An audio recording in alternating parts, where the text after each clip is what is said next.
She's self-built. Wow. So I need to rebuild you. It's kind of like a phoenix out of the ashes. And the way that he did it, honestly, this book, like when y'all start reading the book and then other people decide to read the book, other women decide to read the book, it'll take you on your own personal journey. Like, this is not really my story. This is our story.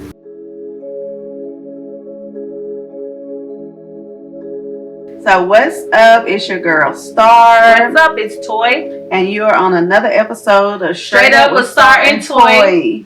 So we have this amazing book author here today, Danielle Wilson. Woo! Yes, welcome. And the name of her book is Things I Wish My Mother Taught Me. So, like, we're gonna hop right in. Do you hear the title, honey? I know it. When I read I wish my mother taught me. It's heavy.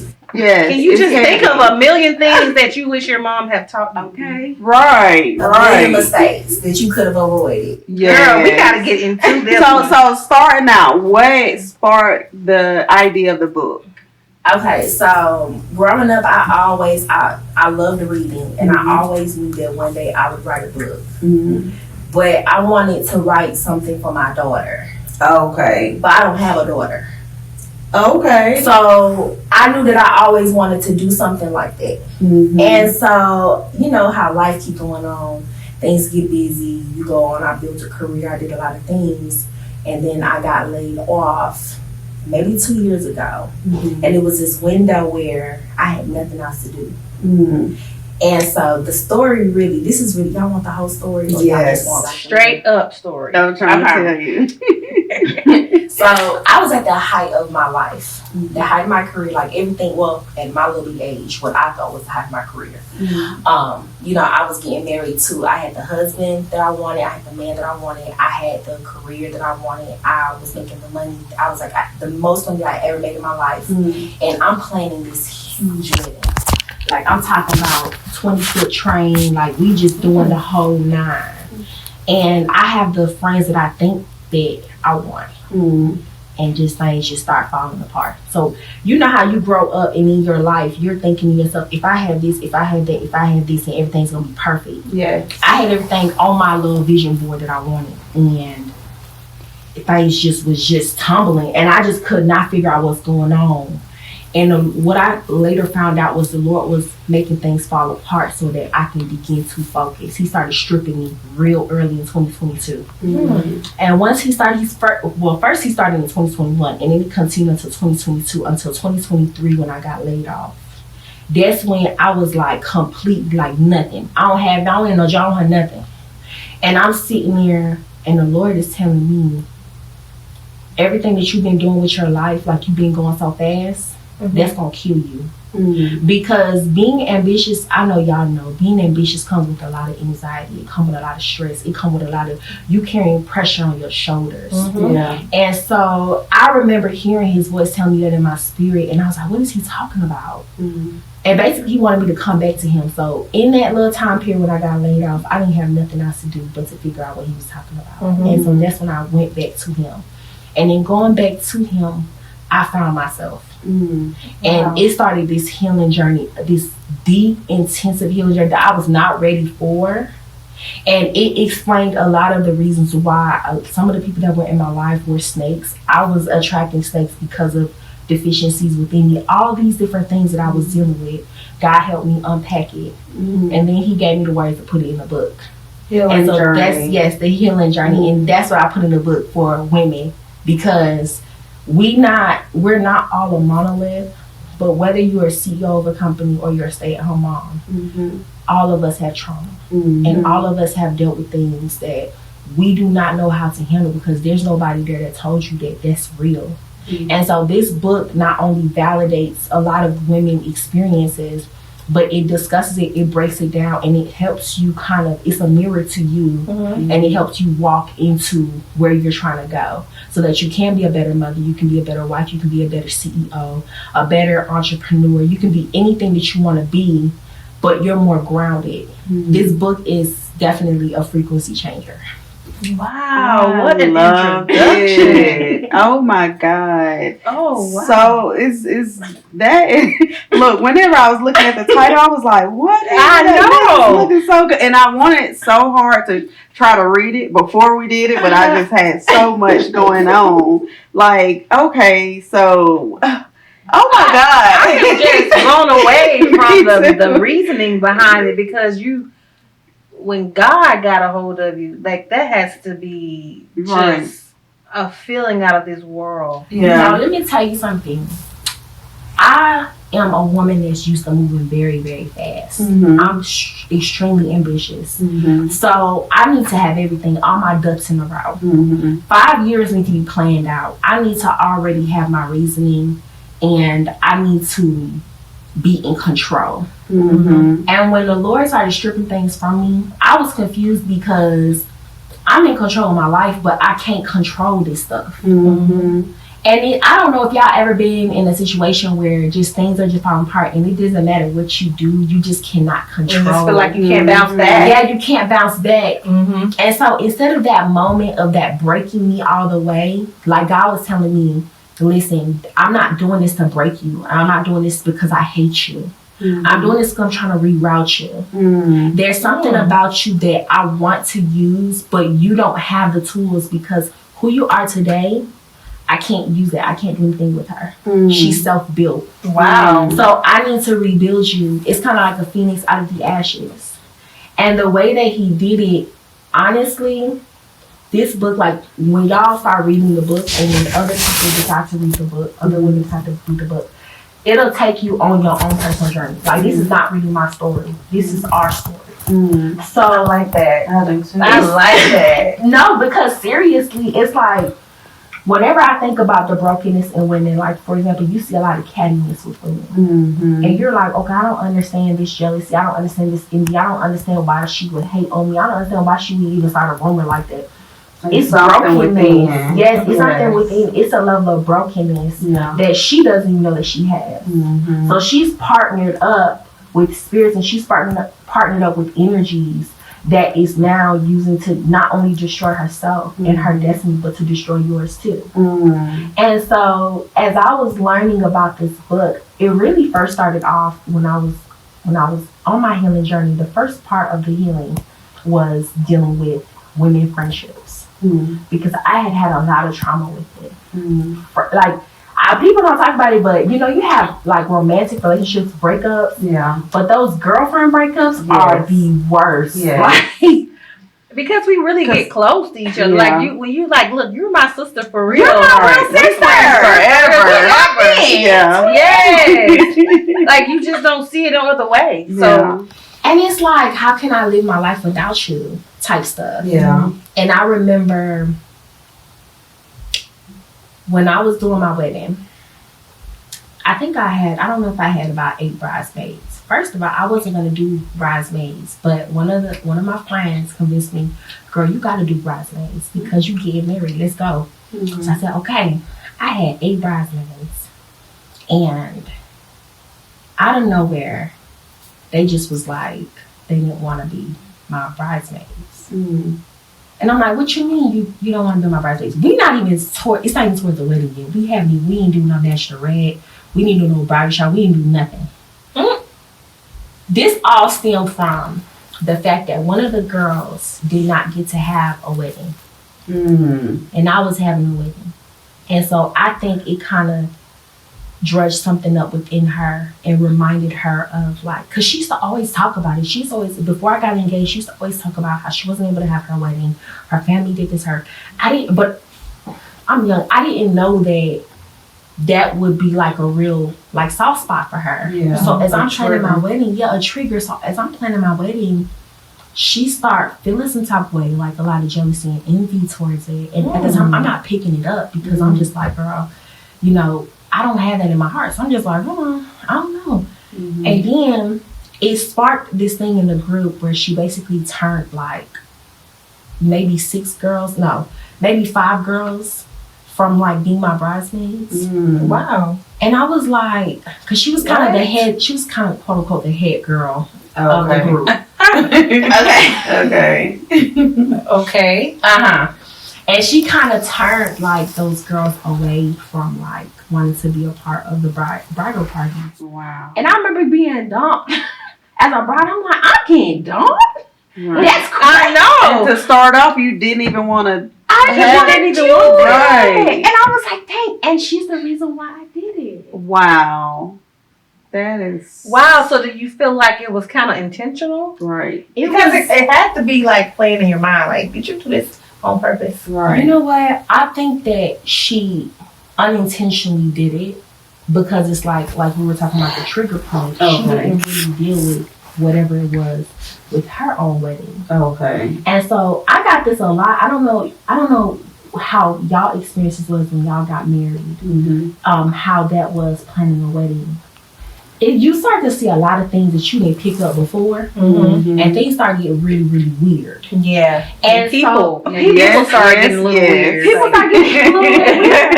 Yes, like, girl, the whole another side is I was confused, and you know, my mama didn't warn me about this. Okay. I had to find it out on my own. I wish you would have told me. Okay, but I was like, wait, why are y'all getting weird? What's going on? And so she was one of the girls, and I was just like, okay, boom. So then I get dumped by those 5 girls. Of course, my cousin couldn't fly in time for the wedding, so she wasn't able to make it to the wedding. Mm. And then another one of the girls, it was down to my best friend and another girl that she wasn't my best friend, but she was close enough. Mhm. Like we were like this, you know, we grew up together. She started being weird. She started. Girl, what is up with the bride tribe? No. She started getting very weird, like so, Situations will expose people for exactly who they But are. the entire squad, like that is weird. Like you said, everybody. And I'm gonna get to why it was happening. Mm. I'm gonna get to why it was happening. Okay. Oh, somebody better give me some answers.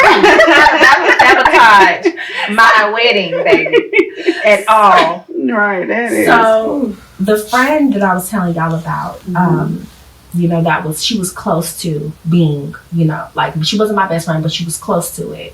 She just started. Okay, she was already married to her husband for about 5 years, but she wanted to do a vow renewal. When I got engaged, she wanted to do a vow renewal. I was like, oh, that's a wonderful idea. Let's go. She's like, yeah, I'm gonna do it 2 years from now. So I got engaged. You know, you usually, when you get engaged, you usually do like, you know, the engagement, then you get married like the next year. So hers is 2 years from now. So it was supposed to be a year after my wedding, or I'm not too sure if it was. Yeah, it was supposed to be a year after my wedding. Mm-hmm. Girl, she starts being very weird. Like she just stops showing up to things. Like I have like a bridal shower, I have a bachelorette. She don't show up or nothing. But then the next week she invites me to her bridal shower. That's technically it's 2 years from now because my wedding is a year away. So you know how you have everything leading up to the wedding. So it's not really until the wedding, but for her it was 2 years away. For me, it's a year from my wedding. Yeah. We have a year to do everything that you want for your wedding. She starts trying to like have everything mixed in with mine, so that she wanted the attention that she wanted the attention that I was getting, and so I couldn't focus.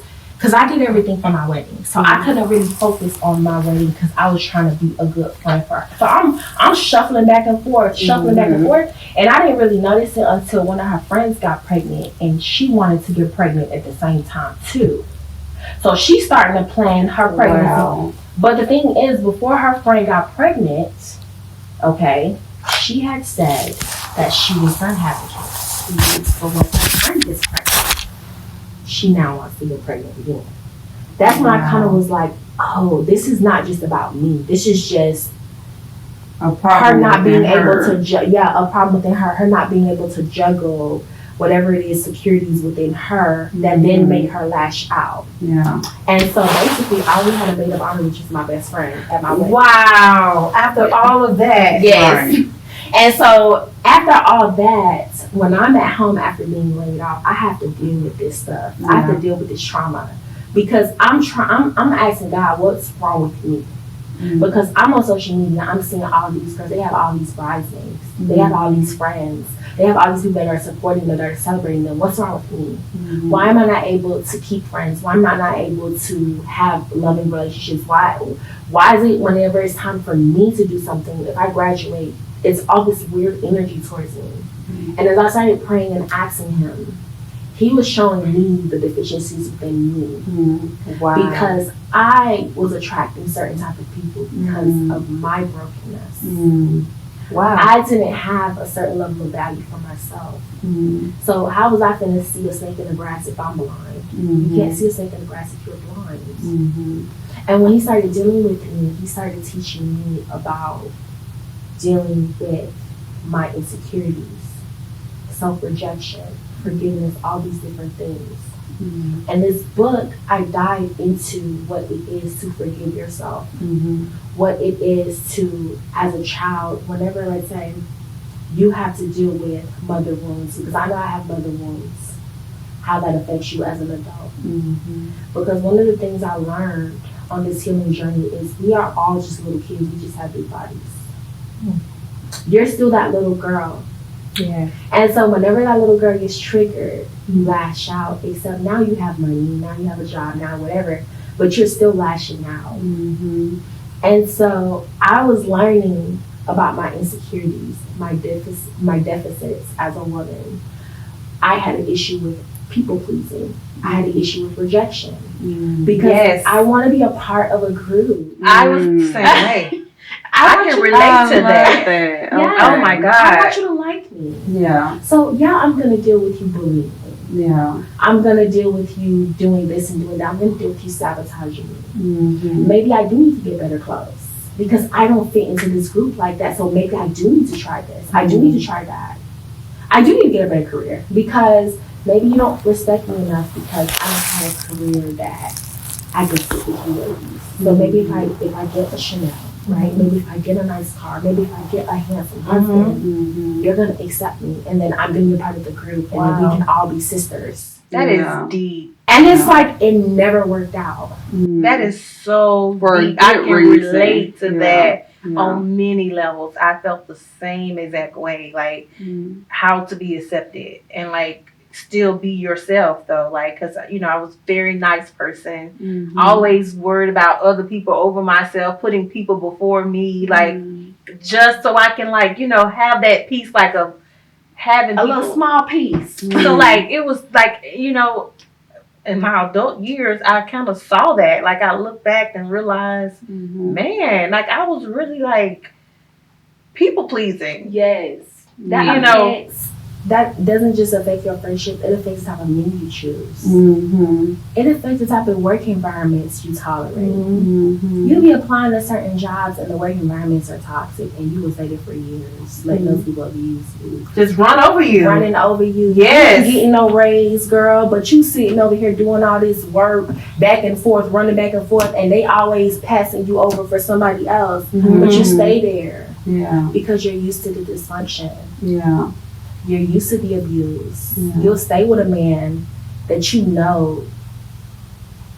has no love for you.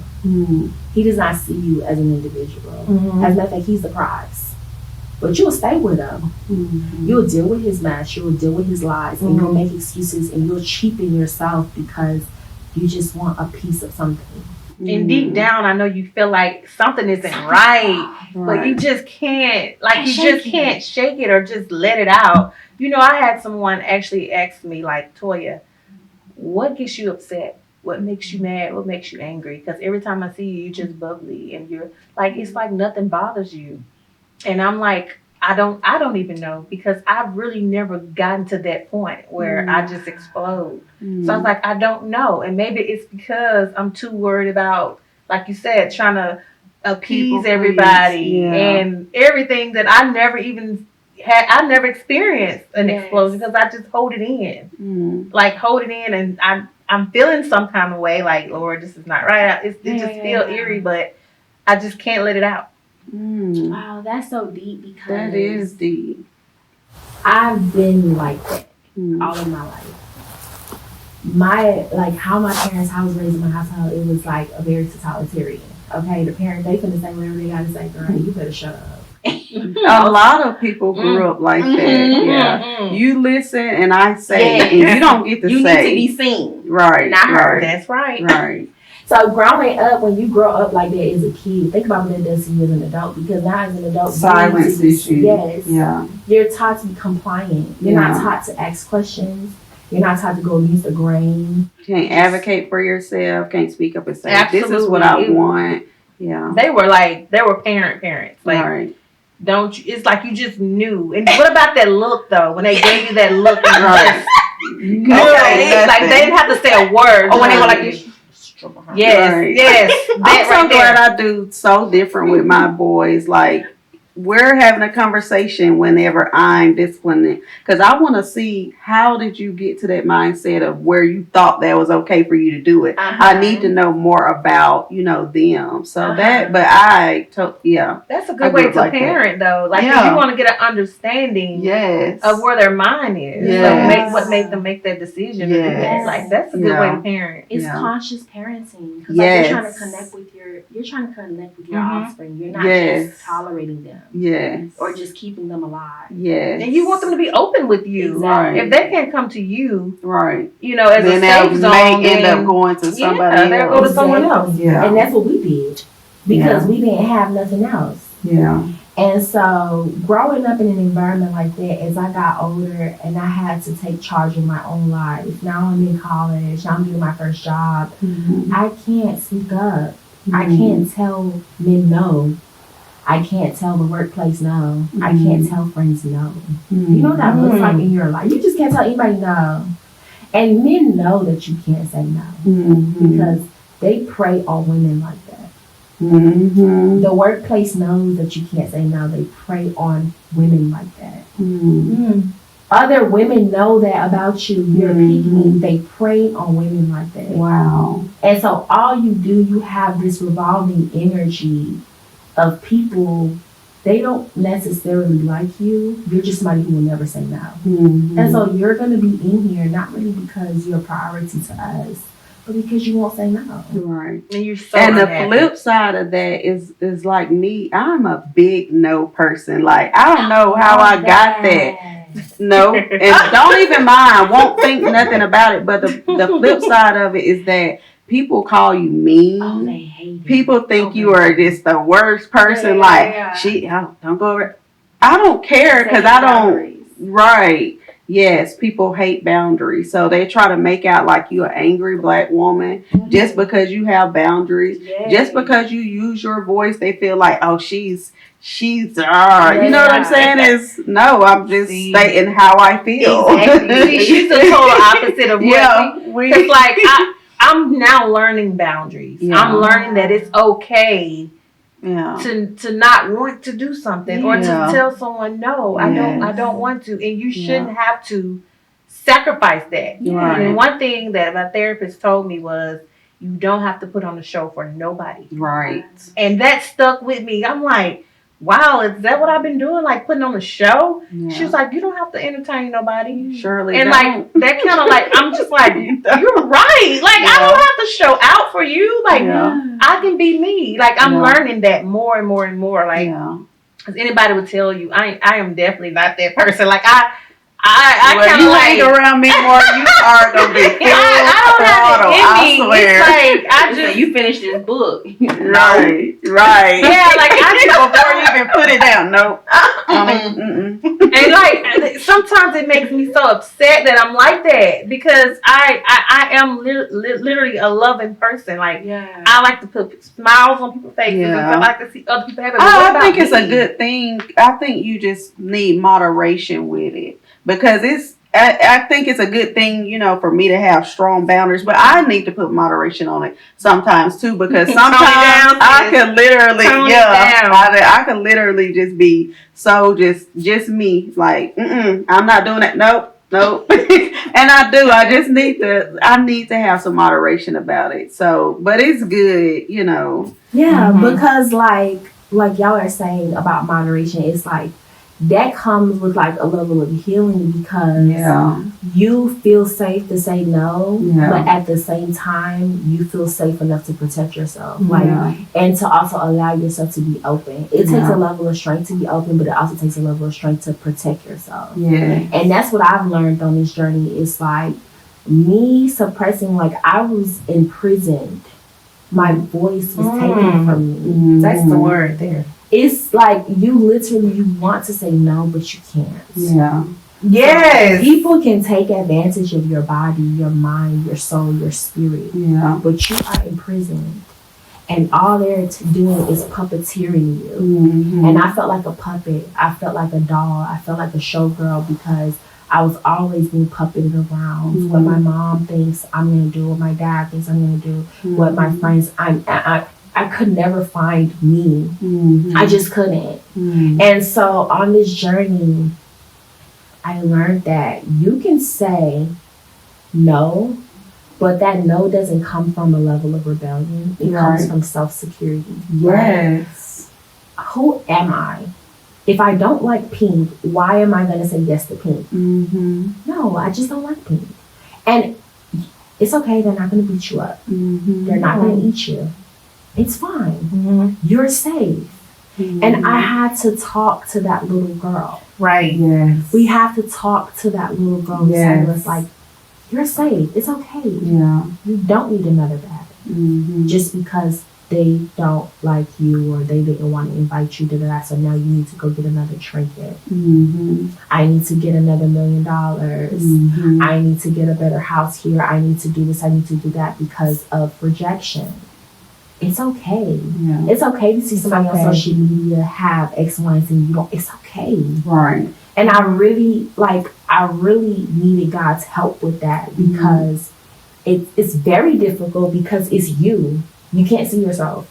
So I needed God to, like, in prayer, really, like, shift my lens and, like, help me see me. Yeah. And so he would intentionally put up situations. So as I was writing this book, hell was breaking. Mm-hmm. He would put me in situations where I would meet old friends that have, like, that I have cried about. Mm-hmm. And I have been like, what did I do? I don't understand what I did to y'all. Like, why am I not cool enough to sit with you girls? Mm-hmm. And he would intentionally, after he would teach me about forgiveness and letting things go and being enough, I would have to meet them girls. Like, he would orchestrate something. I'm like on the north side of Georgia, and I'm like, what are y'all doing here? And then they would do something that would trigger up that trauma. Mm-hmm. And then that's when the Lord would be like, okay, listen, it's still here. And I need you to know that it's okay. Mm-hmm. And I would hear him in my spirit telling me, it's okay. Mm-hmm. You're fine. You're safe. I got you. Mm-hmm. Just because they're behaving this way doesn't minimize you as a woman. And that's one example of friendships. Like, I talked about friendships, but in this book, I don't just discuss friendships. I discuss relationships, romantic relationships. Okay. I discuss internal relationships within yourself, how you talk to yourself, how you deal with yourself. It's so key. It's key because after I went through this whole thing, one of the hardest things about this journey was learning forgiveness, but forgiving myself. Mm. Because part of my journey was some of this stuff I perpetuated it. As I got older, some of it I allowed it because I was scared, because I wanted something more. And I had to forgive myself for not protecting myself. Mm-hmm. And I remember sitting in the living room for days like, well, I don't know. Wow. And I don't know and I never thought about it, but can I forgive you? Mm-hmm. And once I was able to forgive myself, it was a level of freedom because you only think about forgiving other people. You never think about forgiving yourself. Yeah. Mm-hmm. And that is when I got a level of freedom. And I noticed with a little bit of work, like every month that passed, my voice got stronger. Mm-hmm. I was able to say, no, I really don't feel like it. Mm-hmm. My intuition, my discernment got better because I would meet somebody new and I'm like, I don't know. Like, I don't think I think they're trying to use me for my resources, not really for who I am. Mm-hmm. And then I was like, I don't know. Let me put up a boundary. Whereas before, I spent my whole time performing to attempt to get this person to see me as who I am, to validate. Gotcha. And it's just like, this book was written for healing. It's supposed to be paired with therapy. Okay. So you pair it with your therapist. Okay. Because that's what I did. Oh, that's interesting. Yeah. So like not like physically like you take the book to your therapist. Right. But as you're reading going through and you're reflecting about your own experiences, now you have something to talk about in therapy. Yes. I didn't realize that like I was insecure as a little girl or this happened to me. Mm-hmm. And your therapist helps you like, let's talk about it. Yeah. Come on. Right. Pull up. Yes. And it's also supposed to be paired with God because there are things in my journey I also learned that there are things within your spirit and your soul that are locked up. Mm-hmm. There is something called soul fragmentation. Mm-hmm. So soul fragmentation is when you go through certain things in your life that causes trauma and it just creates rifts within your soul. Mm-hmm. And within there, if you don't heal those rifts, you'll always have inadequacies. Mm-hmm. So some people are shopaholics. You're thinking that they're shopaholics just because they like to shop, when in reality, something when they were little, like they're trying to heal that thing and they're using clothes, like they're using, you know, it's diamonds. A self-medication of something. Exactly. Yeah. And so soul fragmentation, when you're going through the healing of your soul, you'll notice that some things you may not eat 5 cheeseburgers. Mm-hmm. You just may not, because you're just, I don't know, something inside of your soul is healed. Mm-hmm. For me, I noticed that I was always shopping. And someone would trigger me, I'm outside shopping. Mm-hmm. I need to get this, I need to get that, I need to get this. And not only was it shopping, but it was like accomplishments and accolades. Mm-hmm. Like, one of the reasons why I was so proud of being an engineer is because it gave me a level of like identity. Like, you can't talk to me any type of way. Like, I have a good job. Mm-hmm. You know, I live here, I do this, I do. And when the Lord was like healing me and bridging that little girl and encouraging me and telling me it's okay, I got healed in a way where I can now introduce myself and say, I'm Danielle Wilson. Mm-hmm. And I just exist. Okay, and that's it, right. And that's it, period. You don't need to know what I do, what I make. You don't. Yeah. It's okay. Even if I'm a bum on the street, I'm still a human. Yes. That is validated by the Most High God. Yes. And so I can sit with any woman in a room. Yes. It doesn't matter.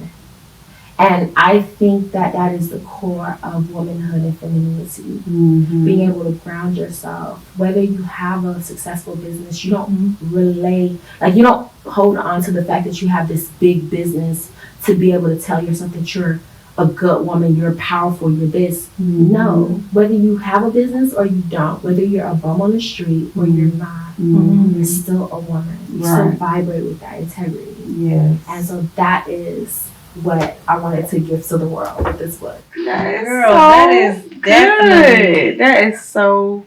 I mean, you hit a lot of triggers within me just talking, because I'm just relating to a lot that you're saying. Yeah. And one thing that stood out was like being the bigger person. Mm-hmm. Like, in a way, it was a good thing, but in a way, it was also a weakness. Because I'm like, you know, I'm always being the bigger person in every situation, but now I'm still going to be that, but I'm going to also just let you know how I feel. Mm-hmm. Like, I'm just not going to ignore it anymore. Like, I'm definitely going to call it out. And like, however you take it is how you take it, but at least I feel better by letting you know. Mm-hmm. And like, you have an understanding of where I stand and where I come from, versus it usually be I hold it in. Just hold it in, don't say nothing. And then the person just feel like they got all this power. Like, and I'm like, no, I'm not going to give you that. Like, no, I'm, you know, and it doesn't have to be a bash. Like, you don't have to come at a person like a child. Like, there's a way to get your message across without just coming at them like you about to beat them up. Like, no, I just genuinely let you know, like, hey, I didn't agree to that. Or this is how it made me feel. And I just felt like you needed to know that, whether it kills our relationship or friendship, at least you know where I stand. Yeah. And see, that's good that you said that, because with me, I've been working on having a balance to that, because growing up, I didn't have a voice. And so whenever I first got the freedom to have a voice, you about to hear everything I got to say.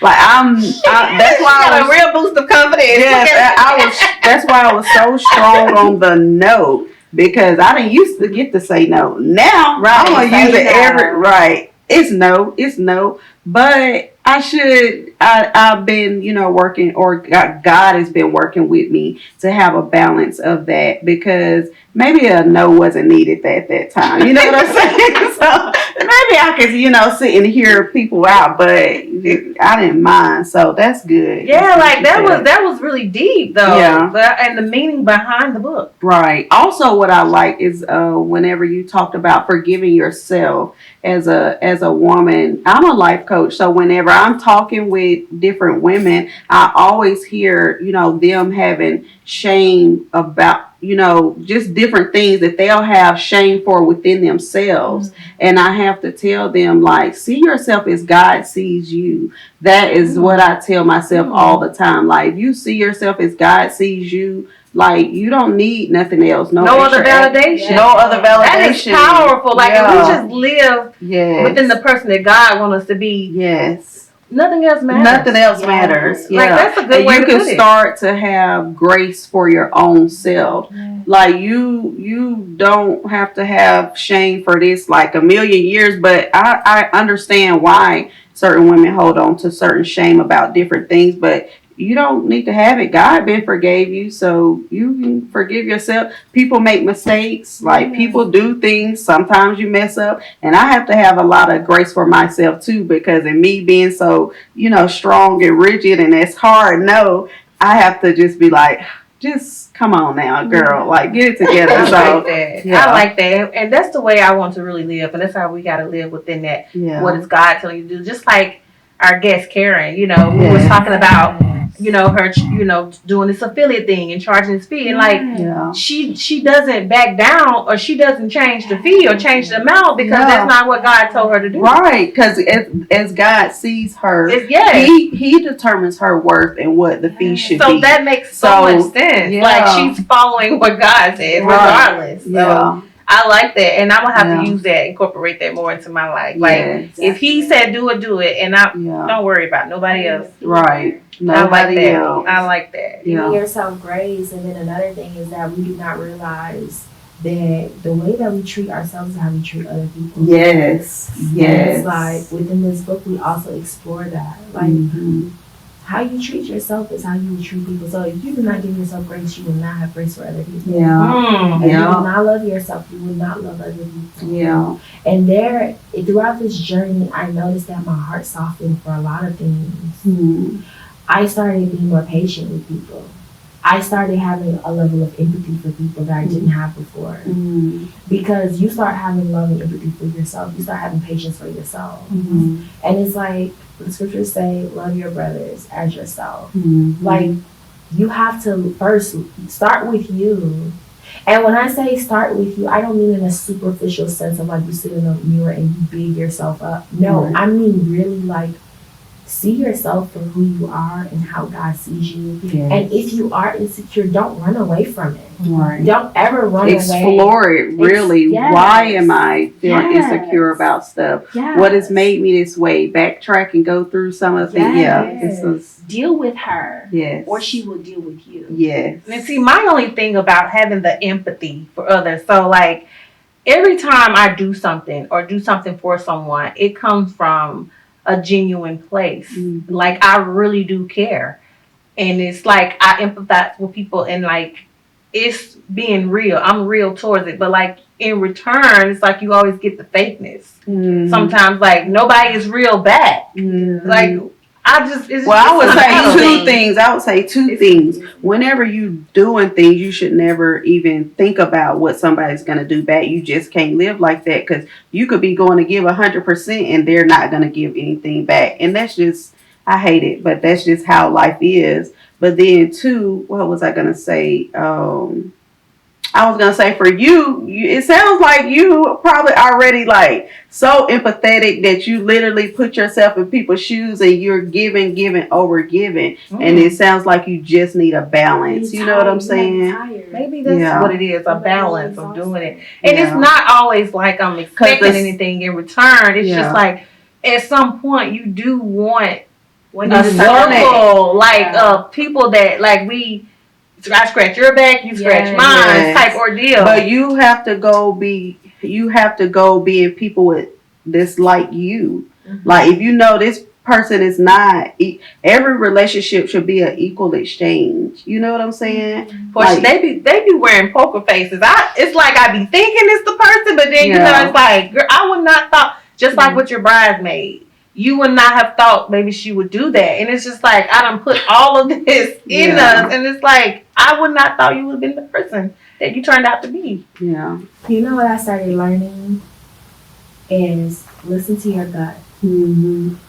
Like when you meet people, within the first 30 seconds, you have already made up in your mind who they are based off what you see. Mm-hmm. But don't go based off that. Mm-hmm. Go based off of your gut. Like that feeling, that intuition, whatever's inside of that. Like I literally, while I was going through healing, I was meeting like new women.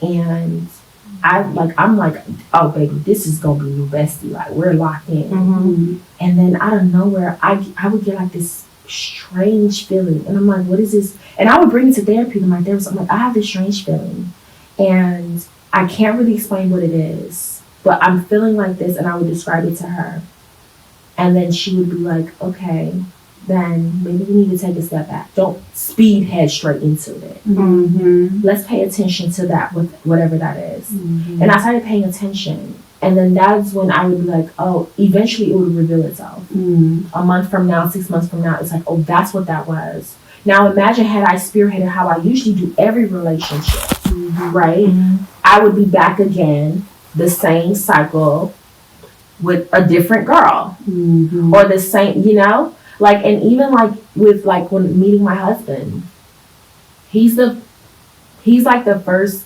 man that I met that I had to like listen to my intuition. Mm-hmm. Because after going through like all this trauma, I was like, okay, this new person, I was very apprehensive. But you know, with men, it's very easy to like put your guard up after a couple days, you know, after meeting a couple guys, you're like, okay, girl, these men give me a lot. Mm-hmm. But you don't as women, we don't necessarily do that with each other. Right. But with men, we be like, girl, if y'all giving a lot, it's just too much going on. And why is that? Like, why can you do that for the man, but not for the sister? Because it's like, because you expect people self-project. You expect them to be as good as you are automatically. Yes. Yeah. Wow.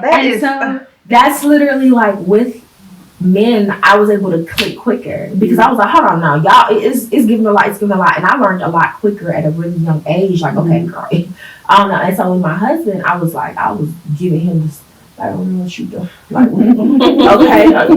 okay, he good, okay. I was like really paying attention to my gut. Like, if she fell off, I would have left back door. And she was always like, okay, there's no red flag. We're streaming. But with women, I was just kind of like, we locked? Right, like, let's girls. go. Yeah. We're girls. Yeah. Mm-hmm. And then that's when I was like, okay, no, you have to deal with everyone. Yeah. It's not just about a man. It's not just about a romantic relationship. It's about everything, even at work. Yeah. Like, do you feel like your boss is taking advantage of you? Yeah. Right. Because whatever that feeling is, that's what it is. Yeah. Don't get to explaining it when you get home. That's what it is. Mm-hmm. So stop making it Something else. Yeah. Even in the book, I talk about being a doormat. Mm-hmm. Like, is that what you want to give? Mm-hmm. Because then being a doormat, it doesn't matter how much you lay down, people will continue to walk on. Yes. People do exactly what you allow them to do. You're saying, this is how I treat me, so this is how you can treat me. Yeah. But how do you balance it as far as when someone do treat you bad, you got to make sure you're carrying on because that's what you want to do and not having to prove a point. Because I think sometimes when people like reject us or like you said, we're their doormat, we feel like we got to do it now to prove a point. Yeah. And like we kind of get lost. Like then that's when we speed. Like you said, we just rush through the process because now we're not chasing our vision. We're chasing like revenge or something. Yes. Yeah. So like we have to like make sure that we stay leveled in the mind. Like just keep focused on that and not trying to prove to anybody that it can be done, but only to yourself. Yes. Well, my advice would be, first, be honest about what took place. Like, because I used to be a little delusional.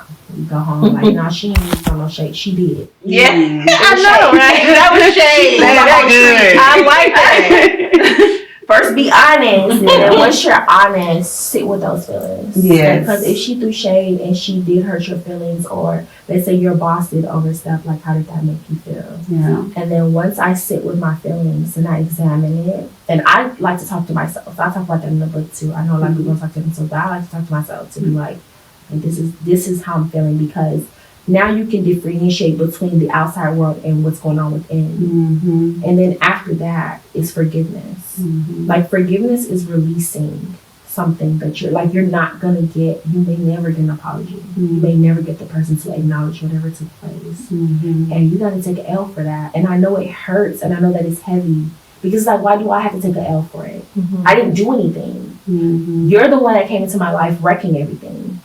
But part of forgiveness is taking an L for what the person did, not because you're really taking the L, but because you're releasing yourself from their prison of you. Mm-hmm. If you don't take the L, you're gonna stay in prison to that person. You're gonna stay chained to that person, and somehow that person puppeteers every decision that you make in the future. Because you can meet somebody who's genuine in the future, and they're just having a bad day, but because of what you went through, 3 months ago, now you spazzing out on this person. Mm-hmm. And that person that did whatever they did to you back then is still affecting your decisions today. Mm-hmm. Like they're your puppet master. And it's like you forgive them so that you can be free of their prison. You don't carry somebody else's trauma. You let them carry their own trauma. Mm-hmm. There you go. Mm-hmm. And so within forgiveness, it allows you to release yourself from their trauma. It's funny that you said that, because like I hear a lot, when you meet someone and they could have gone through something in their childhood, but it always comes up. Like their actions is always a reaction from something that happened in their past. And you're like, at what point do you move on? But I don't know, like, how it made you feel. But do you want to keep reliving that? Like, especially if you keep hearing it all the time, like, well, this happened in my past, so that's why I do this, or like, at what point do you get over that? And some people haven't healed from that thing. I mean, they haven't healed from that thing yet, and that's why it's still triggering them. But like you said, you got to sit in it. And a lot of people, they think sit in it, that, oh, I'm going to sit and I'm going to think about it. No, you have to literally let it go through your whole body. Like if you think about like some trauma or something that you've been through, if you sit and think about it and you get that knot in your chest, some people just get that knot in their chest and they just stop there. Yeah. But it can literally go into your stomach and then go through your body and then you release it. And that's how it's supposed to be. Yes. But some people only, because those emotions are so hard, it's painfully emotionally, and they don't want to feel it. So they don't go through the whole healing process. They just go through a little bit of it. Mm-hmm. So that is why, like, it'll come back around and it'll trigger them. Come back around and trigger them.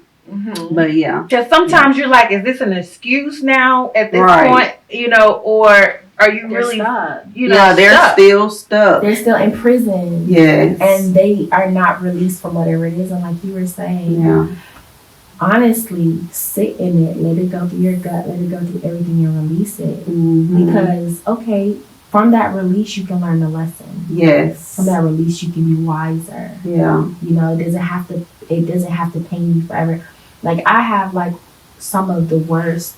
I've been through a lot of, like, trauma when it has come to relationships. Like, I even have, like, really bad dating stories. Mm-hmm. But, like, when I tell the dating stories, like, I'm not holding on to the ex. Mm-hmm. It happened. Mm-hmm. What took place. It's fine. Mm-hmm. We all have I wish you the best. Right. I don't wish death on you. Yeah. Because how am I going to allow you to hold me hostage? Now you're going to ruin my future. You're going to ruin my ability to find a good man. You're going to ruin my ability to live a prosperous life because of something you did 10 years ago. I can't do that. Mm-hmm. So it's time to let you go.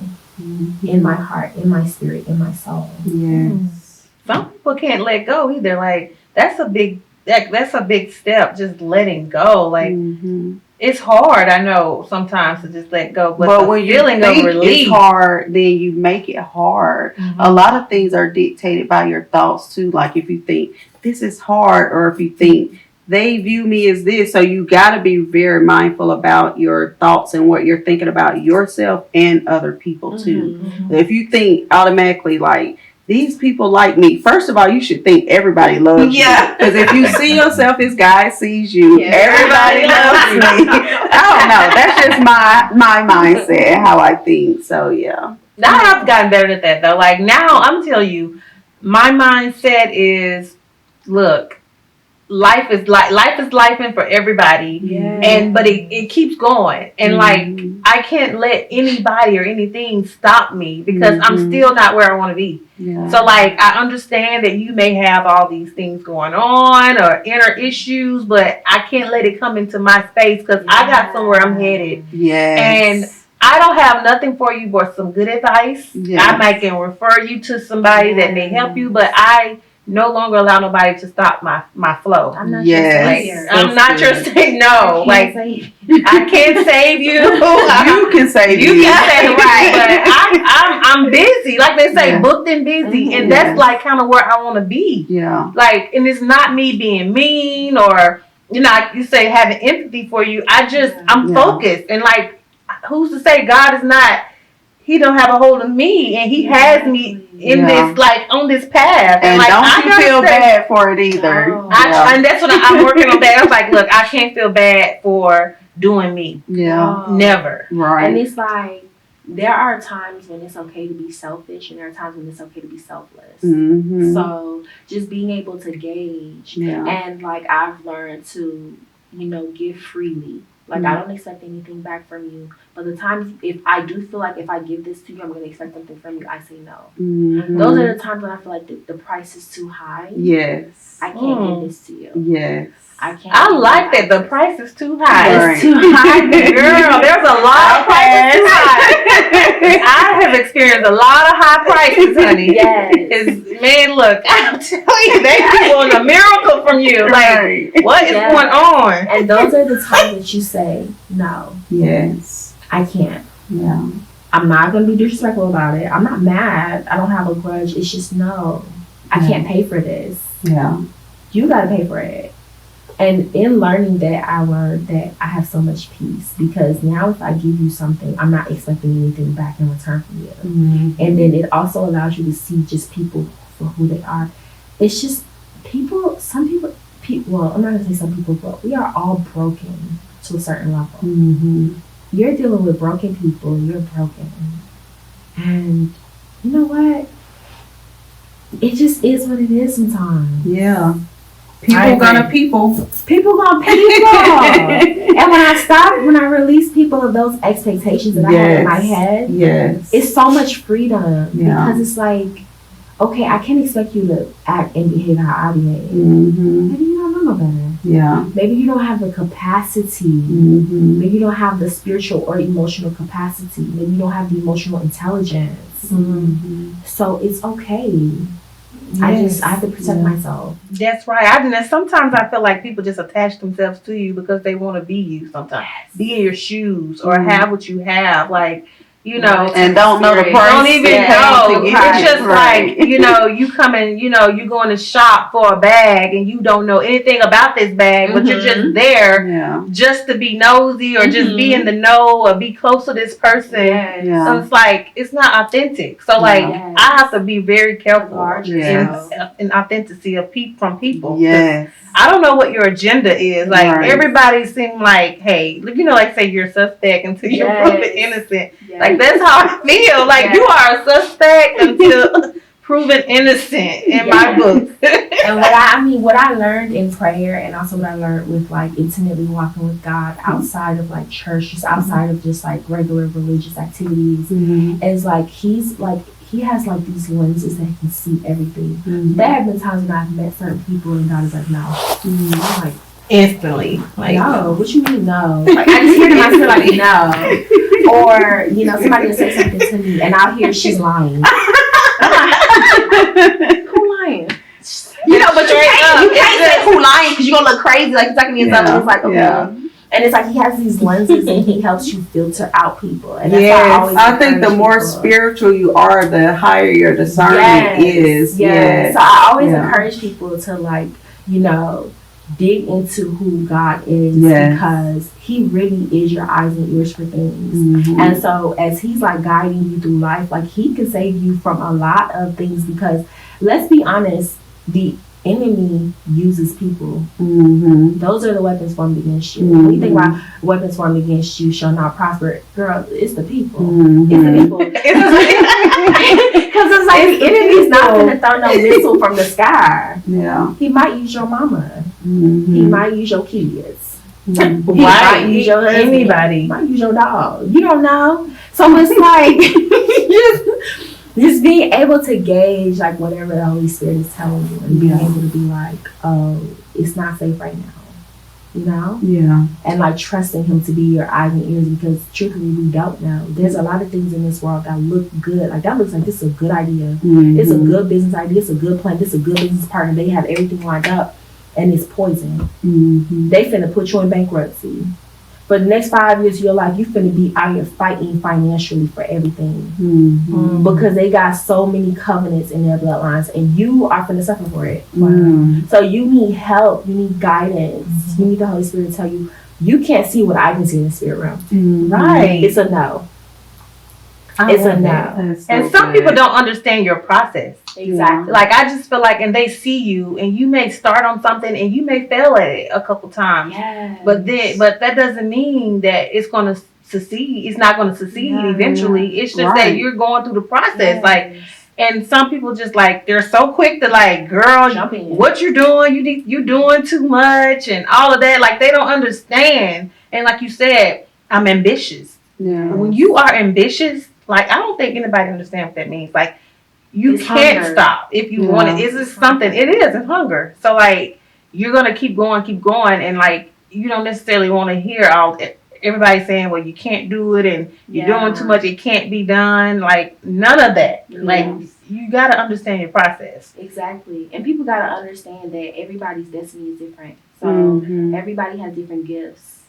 So it's like this person is a good business person. You may be a good hairstylist. You may not understand that ambition, that hunger that person has. You can't tell them they can't do this because you couldn't do it, or because you wouldn't be able to do it, or because you can't see how it's done. That's not your calling. Right. That's their calling.